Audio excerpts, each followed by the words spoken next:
અહીં મિત્રો મેળામાં પરમ પૂજ્ય મોરારી બાપુ પણ દેવાધિદેવ મહાદેવના દર્શનાર્થે પહોંચી ગયા છે, જો આપ જોઈ શકો છો. તો મોનાલિસા આપણા જૂનાગઢના શિવરાત્રીના મેળામાં આવી ગયા. બેન, શું નામ છે તમારું?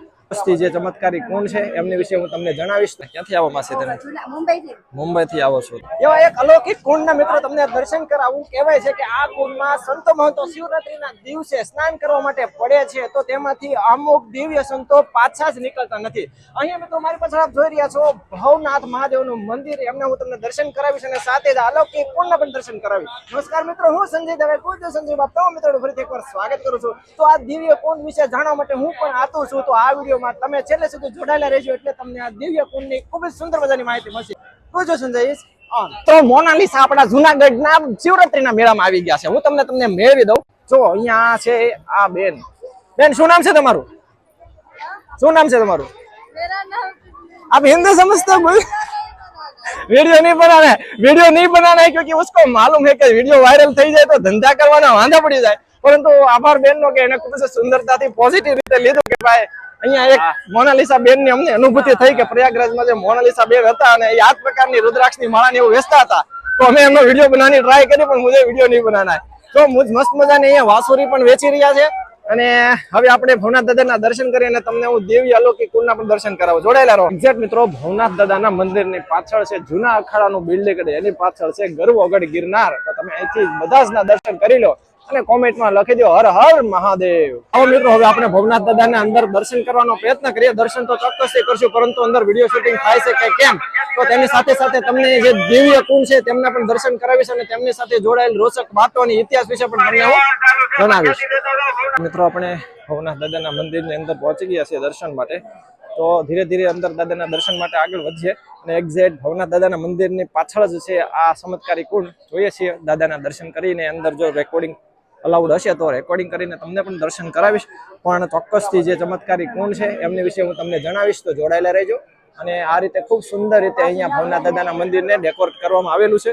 અને આ છે ભવનાથ દાદાનું જે મંદિર છે તેમની સાથે સામેનો પટાંગણનો ભાગ, અને સામેથી ભાવિ ભક્તો દર્શન માટે પ્રવેશ લઈ રહ્યા છે અને સામેની સાઈડથી એક્ઝિટ છે. તો અત્યારે મિત્રો અમે પણ દાદાના દર્શન માટે અંદર પહોંચી ગયા છીએ. તો મારી પાછળ ભાવિ ભક્તોની ભીડ જોઈ રહ્યા છો. આપણે અંદર દર્શન કરીએ, બહુ વિશેષ વિડીયોગ્રાફી કંઈ કરીએ, નકર અહીંનો જે સ્ટાફ છે આપણને બી ભરી લેશે અને મોબાઈલ પણ લઈ લેશે. જુઓ મિત્રો, અત્યારે આ બધા શ્રદ્ધાળુઓ દર્શન કરી રહ્યા છે. આવી ગયા ને? ક્યાંથી આવો માસી તમે? મુંબઈથી આવો છો તમે બી? જો મુંબઈથી આ શ્રદ્ધાળુઓ આવે છે અને આ સામેથી શ્રદ્ધાળુઓની ભીડ ધીરે ધીરે વધી રહી છે. આપણે અંદર જઈને દર્શન કરીએ. ગૌમુખ છે, ત્યાં શ્રદ્ધાળુઓ ગૌમુખમાં આસમાન લઈને દર્શન કરી રહ્યા છે. તમને દર્શન કરાવું.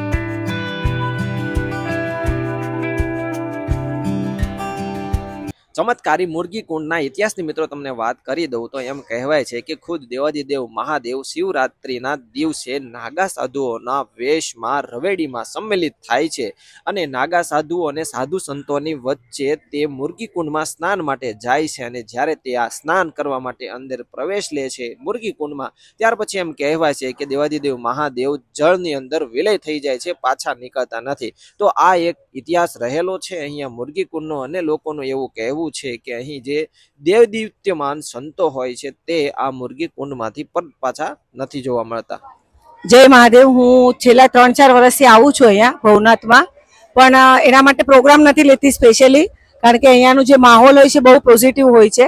અને ખાસ આપણને જેમના દર્શન દુર્લભ હોય એવા સારા સારા મહાનુભાવોના અખાડાના જે છે એ બધાના દર્શન થાય છે. એટલે હું બધાને વિનંતી કરીશ કે આ ચેનલને સબસ્ક્રાઇબ કરજો અને તમે પણ જરૂરથી અહીંયા પધારજો. હરેકને જય મહાદેવ, હર હર મહાદેવ, જય Girnar. Thank you so much. હું 25 વર્ષથી ગાઉં છું અને ડાયરાની કલાકાર છું. મુંબઈથી આવી છું સ્પેશિયલ. મુંબઈમાં મારવાડી, ગુજરાતી બધું ગાઉં છું, પણ આપણને ગુજરાતનો વધારે પડતો મોહ છે અને જુનાગઢમાં 3 વર્ષથી નવરાત્રી કરું છું. અહીંયા કલાકાર છે તો એક કઈક મહાદેવનું એક નાની એવી કડી થઈ જાય. ही बम बम लहरी ओम शिव लहरी जब गावे है अगड़ बम शिव लहरी अगड़ बम शिव लहरी हो बम बम लहरी ओम शिव लहरी जब गावे है अगड़ बम शिव लहरी अगड़ बम शिव लहरी. जय महादेव, जय Girnari. Thank you so much. મજા આવી બેન સાથે મળીને. श्रोता मित्रों તમને આ પ્રકારે માતાજીના પણ દર્શન થાય છે. कौन सा माता जी का आपने रूप धारण किया है? शेरों वाली माता. और आप? दुर्गा माता. अच्छा, एक शेरों वाली माता जी है और एक दुर्गा माँ है.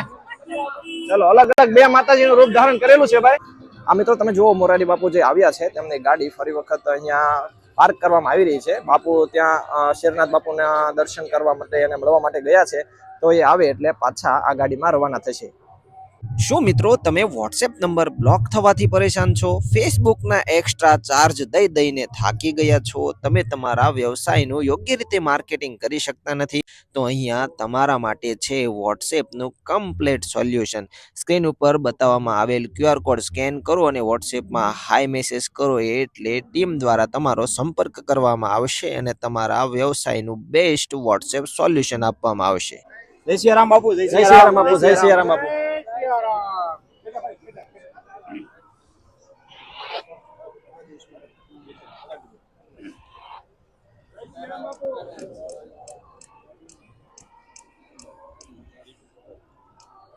તો અત્યારે મોરારી બાપુ શેરનાથ બાપુને આશ્રમમાંથી આગળ જઈ રહ્યા છે.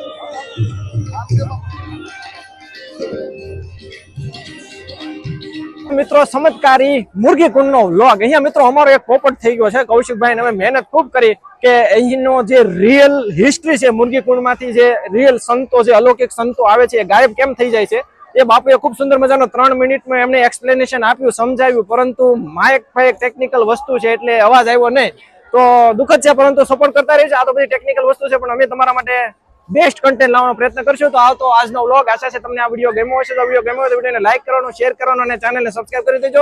રાકેશ ગુજરિયા વ્લોગ, કૌશિક બામણિયા વ્લોગ અને ગુજ્જુ સંજય વ્લોગ, તો બને એટલું વિડીયોને શેર કરી દેજો અને ફરી મળશું આજનો ઇન્ટરેસ્ટિંગ વ્લોગ સાથે. ત્યાં સુધી રજા આપશો. જય જય ગરવી Gujarat. Going on outside anymore. Day or night, I don't even know what's going on outside.